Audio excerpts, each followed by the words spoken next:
This is about ordinary community people that just want to live their lives in a normal way.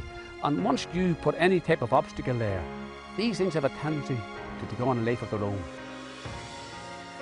I think only in recent times it's kind of come to the fore that you actually drive across the border, and people simply don't understand that.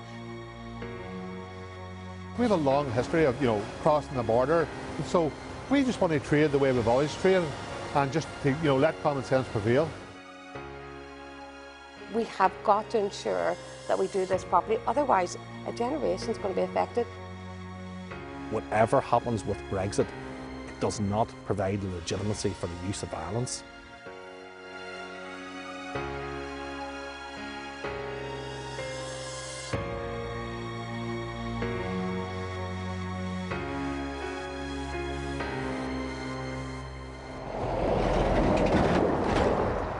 It's a virtually invisible line, but this is the place where plans for a speedy Brexit came to a shuddering halt. Welcome to the Northern Irish border. We're a long way from Westminster, but the turmoil there is largely about what happens here after the UK leaves the EU. If there is an abundance of solutions, as some suggest, why is Brexit still waiting at a non-existent checkpoint? Some wanted to remain British, others wanted an independent Ireland, so the British government drew a line in the sand, creating Northern Ireland. Their soldiers maintained partition, blowing up border roads to make them impassable. There's a fellow who has land on both sides of the border here, and he practically could not get from one farm to another. John Moyna, who lives in the south, couldn't even cross the bridge to chat to his neighbours in the north. In the past, this road was dug up or blown up from here right back up to the house you see there, just across the top of that hill. That was known as Flynn's. This is known as Flynn's Crossing, and that road was cratered to a point where you wouldn't know anything existed. The IRA breached the border on a regular basis. Many died defending it. And they absorbed the violence on behalf of the rest of Northern Ireland. They were the last stand.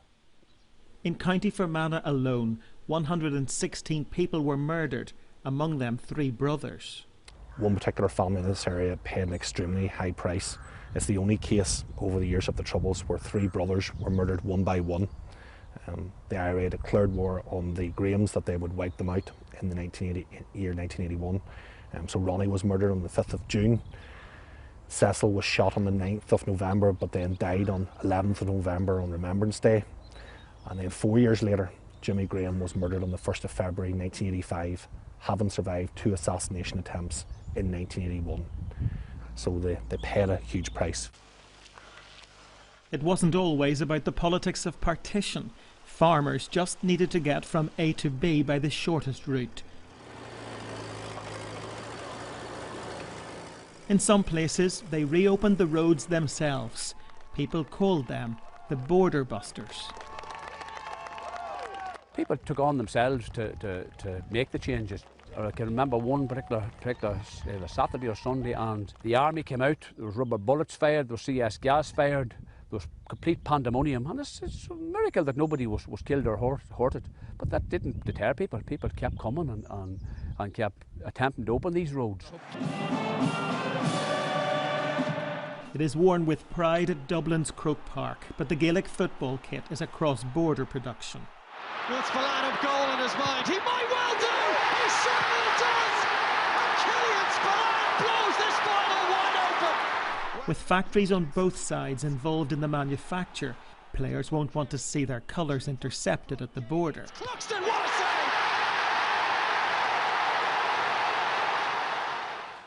O'Neill's is a national institution, the largest manufacturer of sportswear on this island. It supplies jerseys for football and hurling teams and legions of supporters. But every piece of kit packed up for distribution from its factory at Strabane in County Tyrone will already have crossed the border multiple times. From Dublin port, the yarn threads its way north to be woven into fabric. The fabric crosses the border for a second time to be dyed in Dublin, for a third time to be cut in Northern Ireland, for a fourth time to be stitched in Dublin, for a 5th time to be packaged in Northern Ireland, and for a 6th time to be distributed from Dublin. Some kits cross the border for a 7th or even 8th time before reaching their destination. Fearing the possibility of a hard border, this company has already made provision for the relocation of its Northern Ireland factory to County Donegal. The managing director says politicians need to consider the many people he employs here. Come to a place like Strabane, see the impact a no-deal Brexit would have. Look at the staff here that are depending, the 700 staff at Strabane, who come from all traditions, and see how it would affect their livelihood. Do they want to be associated with, losing jobs for the sake of the union or whatever? We just want to trade the way we've always traded, and just let common sense prevail. There are multiple crossing points on what will be the only land border between the UK and EU. To avoid checkpoints, Theresa May agreed to a backstop position. Northern Ireland would remain in the EU's customs union and single market if necessary. When unionists said no, Boris Johnson proposed a compromise. Northern Ireland would leave the customs union but accept single market regulations. When the EU said no, hopes of a deal faded, until the Prime Minister met his Irish counterpart and announced that they could see a pathway to agreement. With the border centre stage for so long, we assembled a panel of experts to try to understand why it's proven so difficult to break the deadlock. So what's the solution? It should have been some leadership in politics. We've put forward actual solutions that really require a lot more technical work from the experts. So, for example, we put forward about a year and a half ago the Enhanced Economic Zone, where trade can flow through Northern Ireland into GB from Europe, and from GB into Europe via Northern Ireland. Any alternative arrangements need to do what the backstop does. And it's very, very simple for us. What we need, not just to thrive, but to survive Brexit, is to have unfettered access to both the Great British market and the EU market. Some people are saying that it's an either-or. For us in Northern Ireland, it's not. We would concur with that. We think we need trade east-west as well as north-south. If food flows into the UK market tariff-free, and we face tariff going out, we are in a hiding to nothing. Our farmers will disappear, and remember, there's nothing more important than the food we eat, and it takes farmers to produce food. Janice, do you believe that we are still capable of reaching a solution that meets the objectives of the backstop? I think we should be. Whether there's a willingness to do it or not is the other matter. The understanding of what goes on here is very, very limited. People don't have an understanding of it. I think only in recent times it's kind of come to the fore that you actually drive across the border. And people simply don't understand that. Surely in the year 2019, when your mobile phone can track wherever you are in the world, there has got to be a technological solution. We haven't seen anywhere in the world where the sort of technology that is being talked about actually works. Even if you look at some of the smartest borders in the world, and one of the best is, of course, the Norway-Sweden border. They have average delays there of about 9.5 minutes. They have 1,300 commercial vehicles crossing those points a day. We have 13,500, 8,500 just on one crossing. The technology is fine, but are you going to chip every cow? Are you going to chip every human? You know, if a visitor lands from North America, I don't necessarily want to have to chip and pin them when they arrive. Maybe we need to lock these people in a room and tell them they're not getting out until they have a solution. And that's not just a solution around trade, but that is the solution going forward, so we have a good relationship within the EU. We have got to ensure that we do this properly. Otherwise, as has been said, a generation is going to be affected.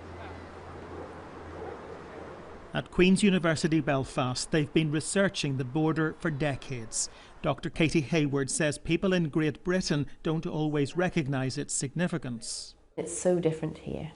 Even in the next generation, even in those who actually didn't live through the Troubles, they still are living with the legacy of conflict. And if you talk about a hard border, they repeat things that they heard from their family about what it meant and the trauma involved.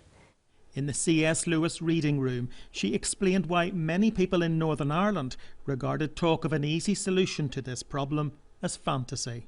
in one way, the Good Friday Agreement did not solve the conflict in Northern Ireland. In many ways, it took the border and made it, in some ways, more significant, because it said basically the key identities in Northern Ireland, the two communities differ fundamentally around the border. And that explains another fear: violence. Border checkpoints could become a target for dissident Republicans, but a border in the sea between here and Great Britain could inflame loyalist tensions. Border communities have no desire to return to the past. This needs to be said once and for all, that whatever happens with Brexit, it does not provide legitimacy for the use of violence. This is a political issue which must be resolved. We hear from the Republic of Ireland, we hear from the UK, we hear from Europe, they don't want a hard border.